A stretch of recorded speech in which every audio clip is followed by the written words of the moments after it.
Share बाजार बीते 4 दिनों से अच्छी रफ्तार में भाग रहा है, लेकिन क्या आप उसकी रफ्तार के साथ दौड़ रहे हैं या बस देख रहे हैं स्क्रीन की चमक? देखिए, निफ्टी फिर रिकॉर्ड के करीब है।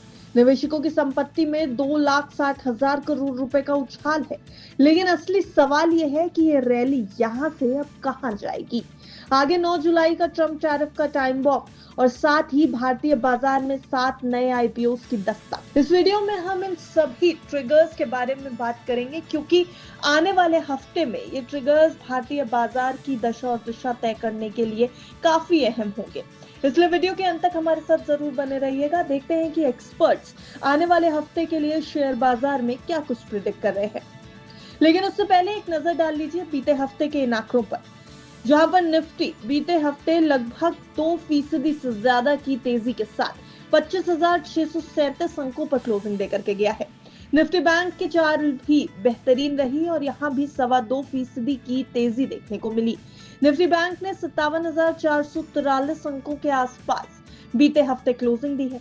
वहीं अगर आप सेक्टोरल इंडिसेस पर नजर डालेंगे, सेक्टर्स में हुए बदलाव को देखेंगे, तो मेटल्स और मीडिया के साथ साथ एनर्जी सेक्टर में अच्छी तेजी देखने को मिली है। हालांकि आईटी और रियलिटी सेक्टर में तेज गिरावट भी देखने को मिली। रियलिटी में 0.25% से ज्यादा की गिरावट देखने को मिली, वहीं आईटी सेक्टर में भी 0.1% के आसपास की गिरावट देखने को मिली। हालांकि मेटल और मीडिया की बात करें, यहाँ पर मेटल में लगभग 5% के आसपास की तेजी और मीडिया में 4.5% से ज्यादा की तेजी देखने को मिली। इसके अलावा पीएसयू बैंक्स में 0.3% से ज्यादा की तेजी दिखाई दी। वहीं प्राइवेट बैंक्स भी 0.2% से ज्यादा की तेजी दिखा करके बीते हफ्ते क्लोजिंग देकर के गए हैं। आईटी और रियलिटी को छोड़कर सभी सेक्टर्स में खरीदारी नजर आई है। कैपिटल गुड्स, हेल्थ केयर, तेल गैस, पावर और टेलीकॉम जैसे सेक्टर्स में 0.5% से 1% तक की तेजी रही है। मिड कैप इंडेक्स में 0.4% और स्मॉल कैप इंडेक्स में 0.5% की बढ़त देखने को मिली है। यानी कुल मिलाकर आंकड़े तो यही कह रहे हैं कि बाजार लगातार दूसरे हफ्ते बढ़त के साथ बंद हुआ। निफ्टी और सेंसेक्स में हफ्ते भर में 2% से ज्यादा की तेजी नजर आई।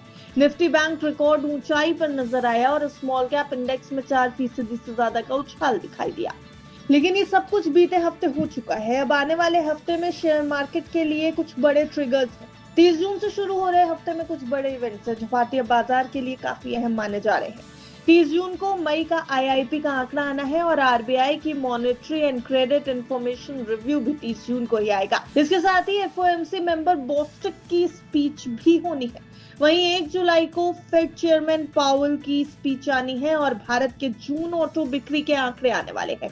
2 जुलाई को यूएस के एसएनपी ग्लोबल मैन्युफैक्चरिंग पीएमआई के आंकड़े और इसके साथ ही भारत के एसएनपी ग्लोबल सर्विसेज पीएमआई के आंकड़े जून महीने के जो होंगे वो आने वाले हैं 3 जुलाई को। 3 जुलाई को ही अमेरिका का बेरोजगारी का आंकड़ा भी आने वाला है और 4 जुलाई को भारत का फॉरेक्स रिजर्व का आंकड़ा आएगा। अब अगर टेक्निकल इंडिकेटर्स को देखें तो जुलाई सीरीज के लिए 25,500 से 25,400 तक का तगड़ा सपोर्ट नजर आता है। ऊपरी स्तरों पर 25,740 और 25,800 के करीब रेजिस्टेंस लेवल नजर आ रहा है। आमतौर पर जुलाई सीरीज बाजार के लिए बेहतर होती है। निफ्टी नहीं, इंडिविजुअल शेयरों पर दांव लगने की बात कही जा रही है। जुलाई में Q1 नतीजों पर बाजार की नजर रहेगी और यूएस और भारत की ट्रेड डील हो गई तो सब कुछ पॉजिटिव नजर आता है।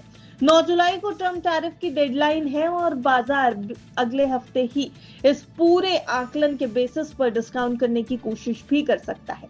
वैसे एक्सपर्ट्स की माने तो गिरावट में खरीदारी करना ही इस समय सही रणनीति है, यानी बाय ऑन डिप्स की स्ट्रैटेजी निवेशकों के लिए बेहतर रहेगी। बाजार के लिए कुछ पॉजिटिव पॉइंट्स जरूर नजर आ रहे हैं अगले हफ्ते। कच्चे तेल में देखिए गिरावट जारी है। बीते हफ्ते अगर नजर डालिए तो ब्रेंट क्रूड लगभग 13.68% तक टूट गया था और इसका भाव $66 के आसपास पहुंच चुका है। एफआईआईज की खरीदारी भी जारी है। बीते हफ्ते 4,423 करोड़ रुपए की खरीदारी एफआईआईज ने की है। जून की बात करें तो अब तक एफआईआईज 8,320.48 करोड़ के शेयर खरीद चुके हैं। वहीं एक और मजबूती नजर आ रही है रुपए में। दरअसल डॉलर के मुकाबले रुपया बीते हफ्ते 1.3% चढ़ चुका है, यानी $1 का भाव अगर आप देखेंगे तो वो 85 रुपए 47 पैसे पर आ चुका है और भारतीय रुपए में मजबूती बाजार के लिए एक पॉजिटिव ट्रिगर माना जा रहा है। अगले हफ्ते आईपीओ की भरमार होने वाली है भारतीय बाजार में। 30 जून से शुरू हो रहे हफ्ते में 7 नए आईपीओ खुलेंगे और 7 कंपनियों की लिस्टिंग होगी। मेन बोर्ड सेगमेंट की बात करें तो क्रिजाक आईपीओ 860 करोड़ रुपए के आसपास का है, जो 2 जुलाई से खुलने वाला है। वहीं इंडोगल्फ क्रॉप साइंसेज आईपीओ पहले ही खुल चुका है और 23 जून को ये बंद हो जाएगा। तो ये 2 मेजर आईपीओ एक्टिविटीज हैं जो अगले हफ्ते बाजार पर असर डाल सकती है। कुल मिलाकर अगर ये पूरा एनालिसिस देखा जाए तो बाजार में तेजी का रुख तो बना हुआ है, लेकिन अब थोड़ी सावधानी जरूरी है। 25,000 का स्तर निफ्टी के लिए एक मजबूत सपोर्ट जरूर माना जा रहा है, लेकिन 25,800 पर थोड़ी रुकावट आ सकती है, ऐसा एक्सपर्ट्स का मानना है। नए आईपीओ में निवेश से पहले कंपनी की फंडामेंटल्स जरूर जांच लें। एक्सपर्ट्स का कहना है कि निवेशकों को फाइनेंशियल एडवाइजर के साथ बैठ करके किसी भी आईपीओ में पैसा लगाने से पहले एक बार फंडामेंटल्स को ठीक से समझ लेना चाहिए। वहीं आईपीओ की बाढ़ हो या टेक्निकल ब्रेकआउट्स, ये वक्त है एक्ट करने का, रुकने का नहीं। जो 25,000 को सपोर्ट मान के चल रहे हैं वो 26,000 के लिए तैयारी भी कर रहे हैं। इसलिए अपने फाइनेंशियल एडवाइजर्स की राय के साथ अपने गोल्स को ध्यान में रखते हुए निवेश की स्ट्रैटेजी बनाने का ये सही समय है। लेकिन ये रिपोर्ट जो हमने आपके सामने रखी है, ये सिर्फ बीते हफ्ते के आंकड़ों और आने वाले हफ्ते में एक्सपर्ट्स के राय के बिहाफ पर बनाई हुई जानकारी के तौर पर दी गई है। बाजार में निवेश करने से पहले बिस्तक की आपको सलाह है कि आप अपने फाइनेंशियल एडवाइजर की राय जरूर ले लें। Bureau report, बिस्तक।